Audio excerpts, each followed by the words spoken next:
Ladies and gentlemen, welcome to the first episode of Qtrix International that is brought to you by ILMA University, Pakistan and Dokuz Eylul University, Turkey. The show is quite unique as we bring in this show the academic celebrities from across the globe who will share their best practices and their vision for the future education of the world. Hi, this is Fawad. I am Director Quality Assurance, ILMA University, Pakistan, and with me is my co-host. Hi, this is Sajda Qureshi. I'm Deputy Director Quality Assurance at ILMA University. Welcome to another exciting episode of International Qtrix. Today we have with us a very special celebrity who is a renowned academic and professional expert in quality education. Ladies and gentlemen, we have with us Professor Dr. Olgun Cicek, who is currently working at Dokuz Eylul University as Director of International Relations. Dr. Olgun is the Vice President of SINCA and IQA. He is also a member of Accreditation Committee of British Accreditation Council. He is a member of International Advisory Council of Shia International Quality Group. He is also an advisor to Turkish Higher Education Quality Council, and he is also a reviewer and evaluator for many international QA agencies like QAA UK, NVAO International Netherlands, ECAS Germany, FIBA Germany, and many more. He is currently associated at different international projects which aims to improve the quality in higher education across the globe. Ladies and gentlemen, please welcome Professor Dr. Olgun Cicek. Hi, Professor Olgun. How are you? Fine. It's Hello, really how are you? pleasure and honor to have you here. Welcome. Thank you. I'm fine. Likewise. So, you are the first celebrity guest of our today's first episode of Qtrix yeah. International. So, how you feel about that? I feel really embarrassed and honored, and thanks for calling academic celebrity. It sounds really good and great. And it's really honored to be at that level, and thanks for all your kind remarks. Thank you. Yeah, I think it's good. I feel good, and yeah, you feel that you are internationally known, and in some case respected, in some case invited and cared and listened. So it really gives you some good mood and motivation. Thank you, appreciate that. Thank you. Exactly. Ladies and gentlemen, the best part of this show is that we are sitting in Turkey at Dokuz Eylul University, right in the office of Professor Dr. Olgun Cicek. So it's not about Zoom, it's not about any other social media platform. It's about a one-to-one session and one-to-one interview with one of the celebrities of the world. And that's really excited because talking to in person makes a different impact and have a strongest emotional connection rather being online. So it's great to have you, It's Dr. pleasure. Thanks for visiting. It's really an honor to have you as well. And thank you to Dokuz Eylul University for the courtesy and providing such a wonderful platform which have made this possible to bring Dr. Olgun in front of you. Thank you. And I think that this is my second Qtrix with you. We did online initially. Yeah, it was online, Yes. but now it's international. Yes. So face to face, it's really good. Actually, when we started the Qtrix, the initial aim was to go in front of the people physically and take their interviews. But obviously, because of COVID-19 scenario, we had to manage it through Zoom. But now it's time to bring all these celebrities in front of you, sitting face to face. Alright. Should I start? Please. My questions? Yes. Alright. So, Dr. Olgun, you being affiliated with renowned quality assurance agencies and institutions around the globe, how you see internationalization and student mobility before COVID-19 and now? Yeah, thank you. I think this is really a challenging question, but very important point as well. I believe that things have changed since then, that's for sure, with the COVID. But we thought that it's really going to be worse, and we were scared with the unknown and challenges, technology, this and that. We managed to cope with this period, and I think it's picking up again with a different level and scale. People are more and highly motivated to go beyond their boundaries and get more collaborations and cooperations and connections like we are doing now and tomorrow as well. So we have lots of activities coming up. I realize in different regions of the world, it started with regional scale and now it's jumping to the international level from America to Europe, from Europe to Middle East or to Asia or vice versa. So I think these connections are coming back to again. The challenge is for the mobility of students, the learners, because of many issues, you name it, in terms of travel challenges, in terms of cost issues, in terms of health risks that they have, and many more. But other than that, in terms of academia and the procedures that we have, is nothing really changed. But maybe it is advantages that sometimes they can use the hybrid mode. Even if they are in the same location, they cannot access to the class or go to the campus, they can attend from their home. So we have one added value and maybe an option for students as well as lecturers, let's say. So this is something happening. So it will boost and come back and maybe more than the before pandemic. So we have adopted the new normal now. Yes, I think I'm positive about it. And I can see that in conferences, in meetings, wherever I go in the last 6 months or a year, let's say, yes, people are happy and much more motivated and eager to go more collaborations and go back to the old times and maybe more than that. Right. Thank you. So, Dr. Olgun, you have been representing the top tier quality assurance agencies and institutions of the world, and you have been and you are on the advisory boards and at different senior positions. So what do you think is the similar focus or the dissimilarities between all of these institutions? Because every institution is working to improve and enhance the quality of higher education in the world. So what are the similar points and what are the dissimilarities between all these agencies, and what are the common points so that the young and emerging institutions may focus on those areas to improve their quality of education? Exactly. I think this is a very valid point, Fawad, and this is a current discussion we are going through in all around the globe, to be honest.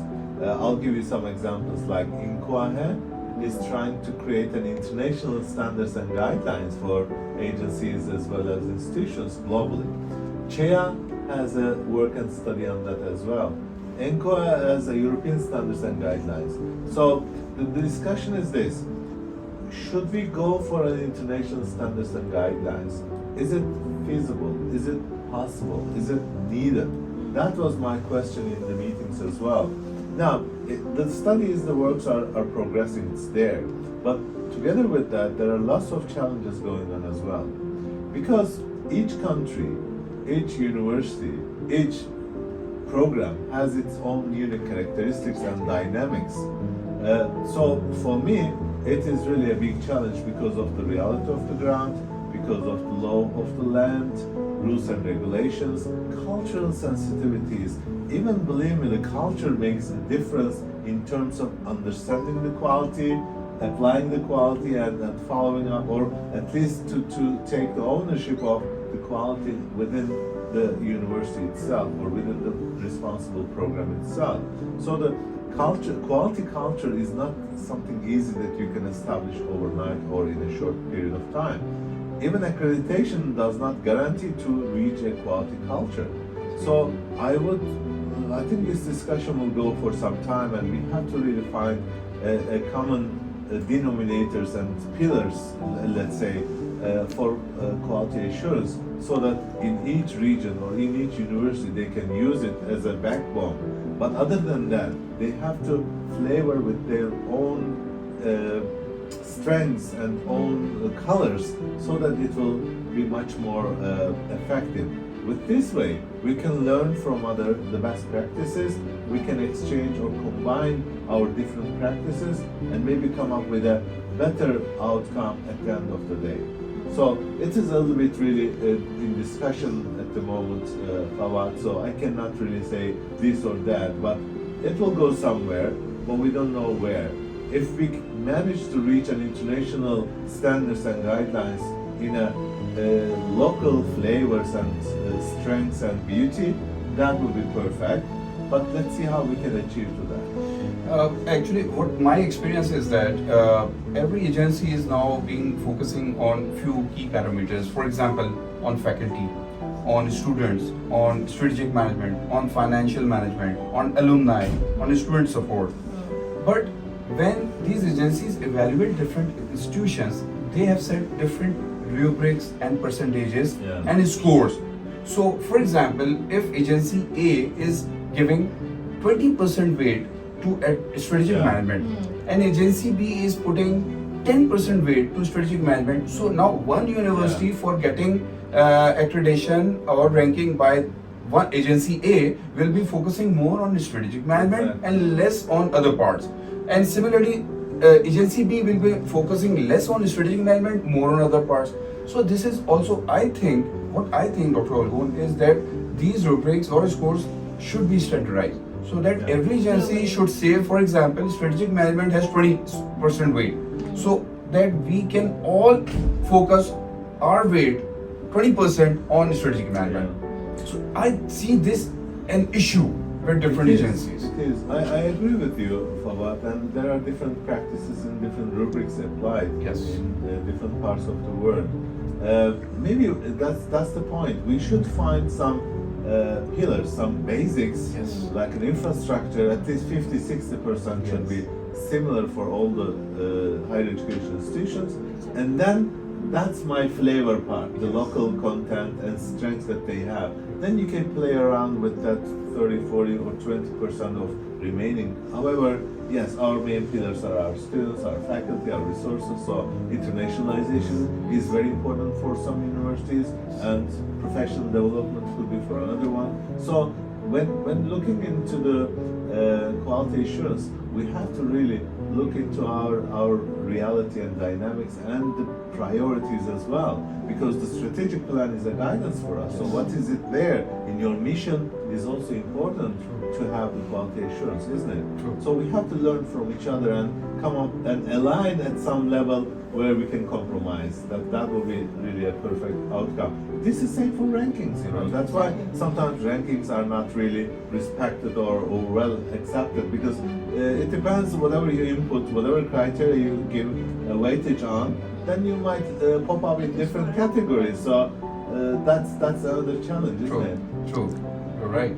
You're right. And another thing that we are focused on, especially because we are from Pakistan, and we see a problem is that industry academia collaboration still remains an issue. It's everywhere, believe me. Yeah, we sign a lot of MOUs with corporate world, and in which we speak about recruitments, internship opportunities, on-job trainings, higher education promotion, guest speaker sessions, international tours, industry tours. Research, Yes, research.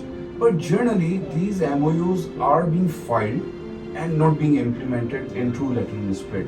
What is the case in Turkey? How does Dokuz Eylul University collaborate with industry, and are these collaborations really fruitful? That's good. I think we have an advantage being first a state university, second a research university.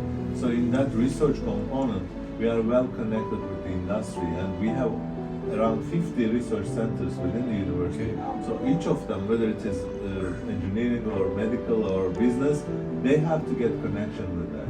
So we are really well connected with the Chamber of Commerce or the ministries or the industry, the big corporate world. We are getting lots of support, whether it is scholarship for our students, whether it is a grant for our research projects, joint research, or lots of advantages we have. That's important really to get this connection. It's not only in Pakistan, but it's really a global challenge for higher education institutions to get well connected with the industry.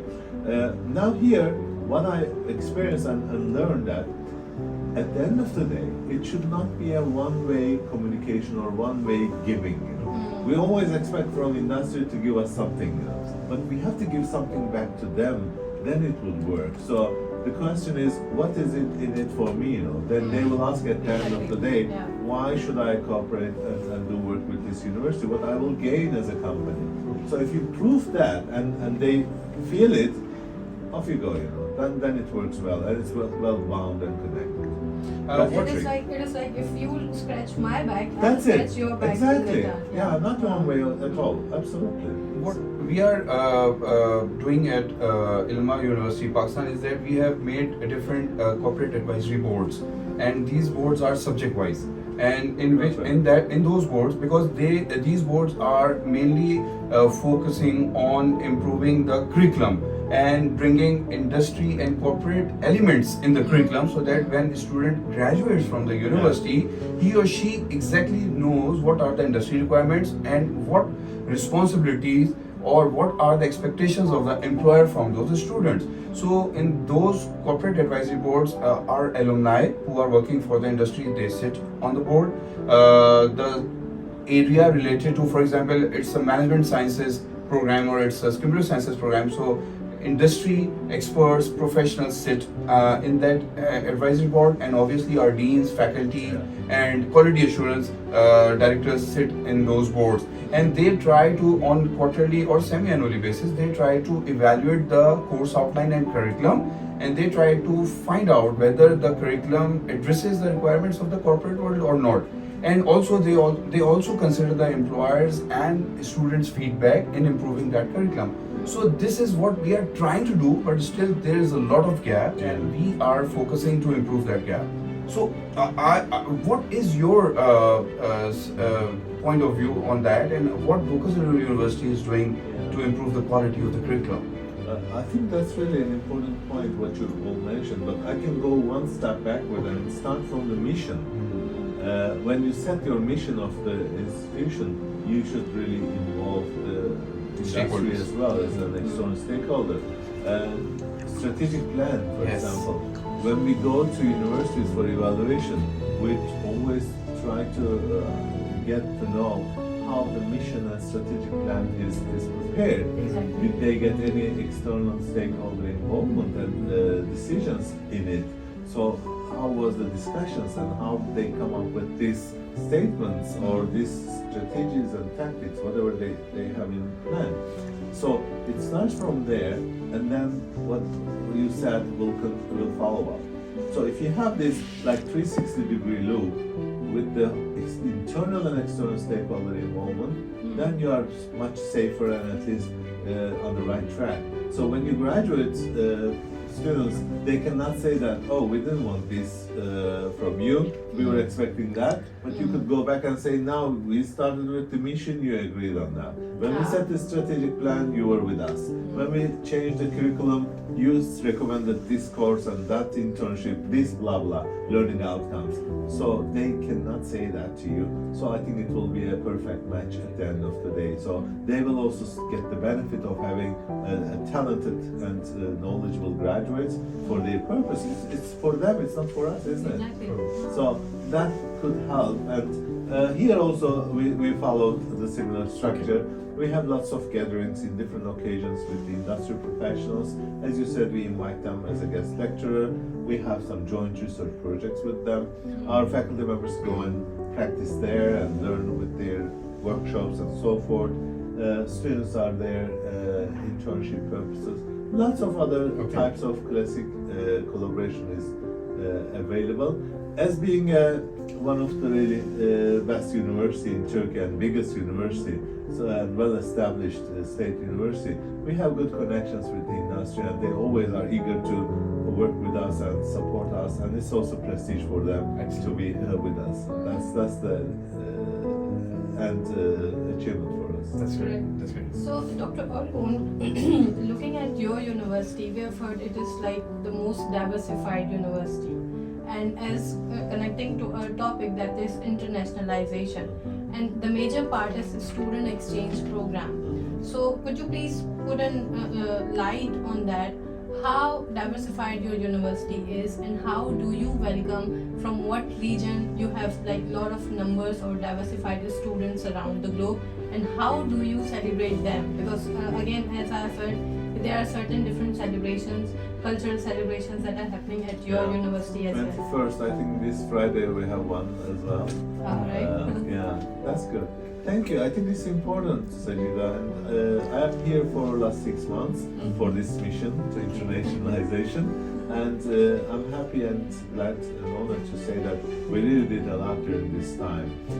We are having lots of international collaboration and membership, including the International University Association of Universities, European University Associations, Magna Carta Consortium, International Association of University Presidents. So we did lots of memberships and we try to be present and get the benefit of membership through these agencies, associations, and expand our collaboration with universities. That's one part of it. So we were discussing earlier that internationalization doesn't mean just having international students in-house. So therefore, we think beyond that. We have now this year 4,500 international students. We doubled this year, so it is really something a good achievement for us. We are happy and proud of them, and we welcome them. We do also receive Erasmus students through exchange. We have got more than 370 Erasmus agreements with European countries and beyond. We have two different mobility schemes called Mevlana and Farabi. They will, because of the COVID, it was a little bit on hold, but this year it's starting.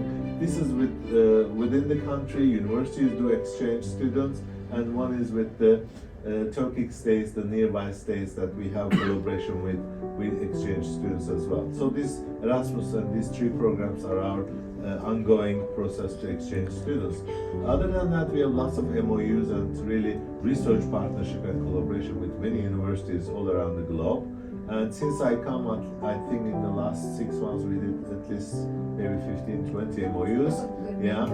And now we were discussing with Rector that yes, we keep doing all these MOUs, but we don't want them to be on the shelf. So now we get a calendar of events from each faculty and program.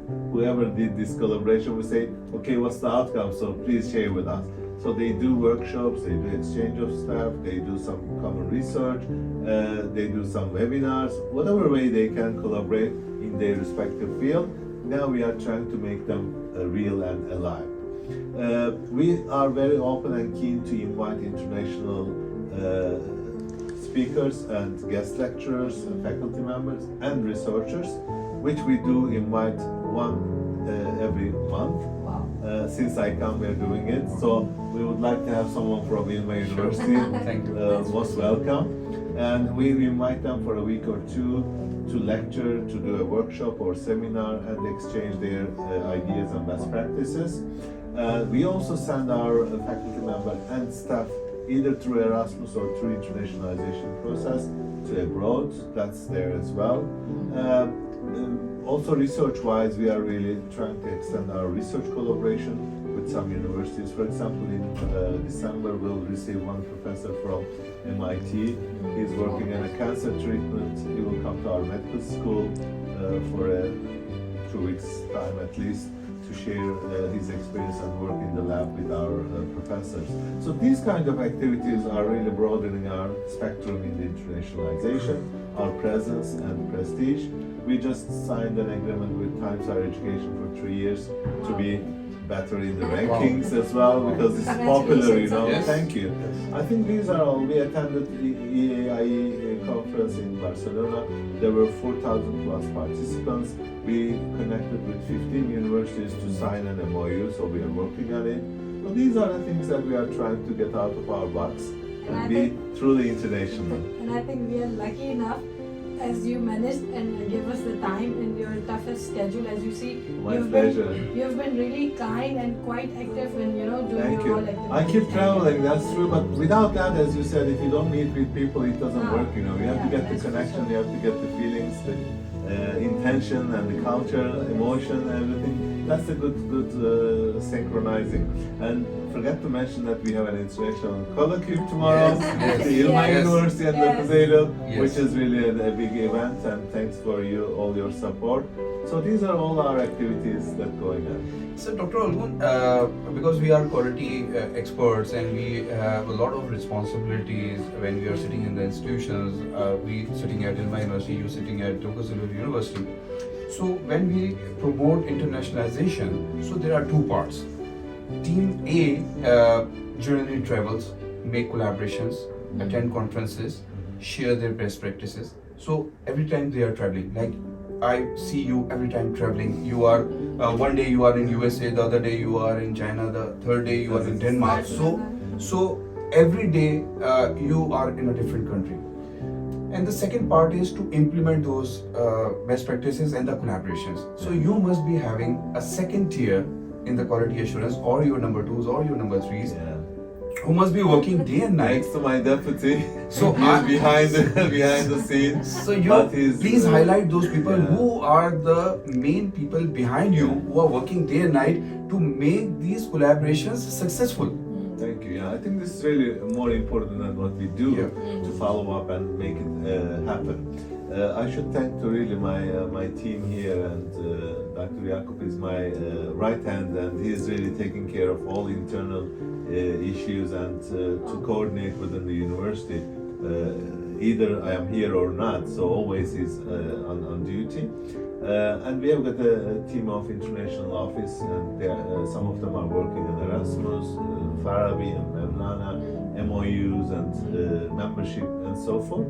But I think not only our office, because the university is too big, so we are just trying to coordinate, and we have coordinators in each faculty. We have 18 faculties. Okay. Every faculty is a coordinator of Erasmus, and they are always in contact with us. And the deans and directors are so kind and helpful. They are always in contact with us. For example, if they want to do an MOU, so we help them, guide them, but they take the load as well in terms of technical infrastructure, preparing the MOUs and so forth. So we are always, whether through email, WhatsApp, or meetings and emails, we are always in touch with the deans and directors, Erasmus coordinators, and thanks to our leadership, the Rectorate office is having a full support for us by all means. So it works with really a great team effort. Otherwise, it's a huge system, so we cannot cope with it. And there lies another challenge, is that the third part of this main area is that you need to have program level evaluations and institutional performance evaluations. Yeah. So, and what I generally found during my research on this area is that internationalization, diversity, inclusion, these factors are still missing while evaluating the performance of an institution. So how do you do the institutional performance evaluation here in Turkey, and do you encounter or include internationalization and student mobility while assessing any institution's performance, or still you are developing the framework? Thank you. Before I answer this institutional program one, let me connect with your question. I think I forgot to mention where are students from, so Yes. diversion, Sure. inclusion, diversity wise. We welcome all students from all around the globe. So we had one student the other day from Wales that we met and talked in the Faculty of Business. We have students from all around the region and globe. So I think 4,500 students are maybe more than 60, 70 countries that I would say. So we are just progressing and expanding our circle. So we really try to include not only in the student body but also in the faculty body to have the international faculty members from all around the globe. So that's there. And in Turkey, the Higher Education Quality Council is responsible from the institutional accreditation. Okay. And each university is obliged to go through that process. And luckily our university did that, and 3-4 months back we got our institutional accreditation. Congratulations. Yes, thank you. So we are okay, and we are really at least prove that we have a certain level of quality assurance institutional wide. So it's not enough, it's just the beginning, to be honest. As you know that quality is an ongoing process. It's never-ending issue. So what we do now, we try to get program accreditation for each faculty and each program maybe. Like we are doing this in the Faculty of Business is working with AACSP. They are in the midway. Yeah, together it is something. For example, economics, Faculty of Economics is working with FIBA to get an accreditation from there in Germany. And engineering faculty has an accreditation which is also accredited by the European Union, so that's also valid. We have lots of other program accreditations locally, program accreditors in Turkey, which are also approved and attested by the council, so they are there as well. Now I think the second level, we will push these further to get program accreditation for all the faculties. For example, in my plan, get it for architecture from RIPA, for engineering from ABET, for example, so for medical school from WFME, and so forth. That will really boost us at the international level. So I believe this is part of internationalization as well. So because of all these, if we achieve there and get the Times Higher Education ranking really better below the 1000 band, then we can have more inclusion and diversity of our students from all around the globe. But there is also another problem that we generally quality assurance experts face, is that we are being treated like a police for the university. Same for us. So, okay. Yes. So generally what happens that when institutional performance evaluations come, or when institutional accreditations come, program accreditations come, so quality assurance departments cannot solely and wholly do the whole process, and we require support from every department, every single department. So how supportive are your departments during these processes? To be honest, that's a challenge for us as well, because every faculty member or admin staff are busy with their routine, and they are really, because of the structure, the big structure of the university, they are busy. So when we ask for something for quality assurance and accreditation, documentation or preparation forms and questionnaires, whatever it is, they see as a burden. That's true. But as I said at the beginning, you have to really convince people what is it in for them, so that they can maybe support and contribute to you back. So we try to tell them that, look, you will do this once, but afterwards you're not going to do this 100 times every week or every month, every year. So we try to digitalize. Now we have got really softwares and some central system in the database, so they can use. And if you input there, that's it for us. We can take and use it from there. That's what we are doing, so we have it as well. So people really need to get used to these kind of practices. It's moving and improving, to be honest. Once we got the accreditation, so they were happy. They said, "Oh, we achieved something." So now I think it's a motivation for next level that we can go for. And what is quite exciting is that every university is now geared up. After COVID-19, everyone is speaking about AACSB accreditation. Everyone is speaking about Times Higher Education ranking, QS ranking, collaborations, internationalization, student mobility. So this COVID has been a blessing in disguise, and it has transformed the vision and the approach and the ideas that we used to have, and now we are completely changed and focused towards a new normal, I guess. Exactly. And this is good. Collaborating with the people has got more easier than the previous one, because COVID has brought this opportunity. As we are together right now, it would have been harder for me to reach you first. But as the COVID made it possible that we collaborated first virtually, and now we are back to physically. Now it's the easiest for every university to learn the practices and collaborate. Absolutely. I think what we learned also from COVID, that we all are isolated, and we felt that fear, being isolated and could not do anything, and no communication and connections. And you need really partners, you need others to be with you. So therefore I think after the pandemic we said we should keep our friends and neighbors or collaborators or partners and get more and new to open to the world, because we cannot live within our premises. So we have to. Higher education is not something like that. It added value. The knowledge and the information is global, so we all need to share. Otherwise, it's useless. So that really gives an added value. Great. So I think that's the end. We have a fun part, Dr. Olgun, but I think we need to skip it today. If you would like, we can Maybe have next it. time, the third one, yeah. Yes. As you wish. But yeah, I think we covered a lot, and it was really fruitful for me as well. Yeah, please go ahead as you wish. Should we end it? I have a little question, Dr. Olgun, before ending the program. And the question is that generally quality assurance departments pre-COVID-19 had a different vision and a mission statement. But now that vision and mission statement has completely been changed. But we have not officially revised those visions and mission statements, but our focus is now somewhere else. So, have you revised the vision mission statement of the quality assurance part of your university, or you are making and developing that framework as well? Yeah, I think that's important. I do support this statement. But in our case, as I said, it's a little bit centralized. So we do follow the regulations and the rubrics and procedures of the Higher Education Quality Council. They have rubrics, and to be honest, they updated 3 times within the last 2 years. So which is good for us and progressing. So we follow those. Therefore, it helps. Maybe we can do that during our strategic plan renewal. So that's something in our agenda as well.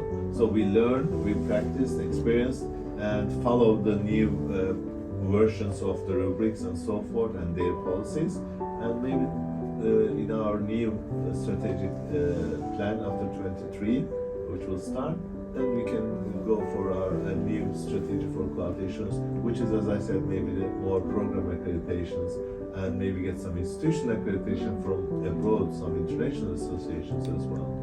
That's there. So, Dr. Olgun, what message would you like to give to the entire academic fraternity? What should be their focus, and what should they do to improve the quality of their education? Since you called me as an academic celebrity, it seems I have to say something at the end. Yeah, you know, in my last 30 years of experience all around the globe, I realized that we all are doing the same job. We have the students, we have the lecturers, we have the classrooms, we have the textbooks or the software, whatever you name it. So at the end of the day, we are really trying to achieve the learning outcomes and to have really the best graduates for the industry who could be employable and preferred. So that's the what's called the chain that we have to follow. It's a cycle, like from beginning to the end. In order to achieve this, we use different routes, different methods, different languages, different techniques, you name it, or different infrastructures. But at the end of the day, as I said, the differences comes from the reality of the ground, the availability of the resources, knowledge, experience, and also the culture of the land. So that makes a difference. So it's not that you are really working more than me, or you are more knowledgeable, or this and that. But it is really at the end of the day, the culture, the feelings, and the motivation that you have within. So if you have the necessary tools, you can do that easily. That's possible. But if you don't give me the ingredients, how can I make you a food? So a nice dish. So that's something like that. So therefore, we have to take the advantage of post-pandemic, as Fawad clearly said, and use the advantage of hybrid mode, use the advantage of more collaborations and new technologies that we have. And I'm sure with this way, we can achieve much more in the coming years. And I believe that there is not much difference from west to east or north to south. So that's there, and we are getting more aligned, and we are really trying to more collaborate. Maybe that's why at the beginning I said that they are trying to have an international standards and guidelines. So we will reach there sooner or later. So that's how it is moving, and I wish all the success for you, ILMA University, and for Dokuz Eylul, and our partnership and Likewise. relationship cooperations. And we are truly believe that we are an international university, and we'll work on that full-fledged. Thank you very much for having me as the first academic celebrity Yes. of this international version, by the way. Pleasure is all It's ours. honor, yeah. Thank you. Thank Thank you. you, we're honored to And have you have been very supportive because tomorrow you have a Global Universities Colloquium, and this event would not have been possible without the vision and the support that you extended, and the Dokuz Eylul University who extended its courtesy to invite us here at the university, and we are participating in the Global Universities Colloquium. And Dr. Olgun, you very smartly managed to bring world top universities and the senior management physically here at Dokuz Eylul University. With your support, So- thanks to you. So Likewise. yeah. we wish you and the Dokuz Eylul University all the best, and you are truly a mentor, and you are doing a great work. Thank you. I always think one thing, that how do you manage your work and life, man? Oh dear. How Don't do you ask me balance? that. Don't So- ask me that. My wife is gonna kill me. Because I want to learn that how do you manage. Okay, I'll talk about that later. Yeah, thank you. But- Appreciate it. But That's a challenge. You're right. end the show. So, Thank you. thank you very much. Thank you, Dr. Olgun, for Pleasure. giving us time and having this wonderful Yeah, conversation. it was, yeah. So, we will see you in our next second International Qtrix episode. We'll see you guys tomorrow, and we wish good luck for tomorrow's colloquium. very much. Thank you. Yes. Thank you, ladies and Appreciate it. gentlemen. Thank you very much. Goodbye. Take Take care. care. Stay blessed. Thank you.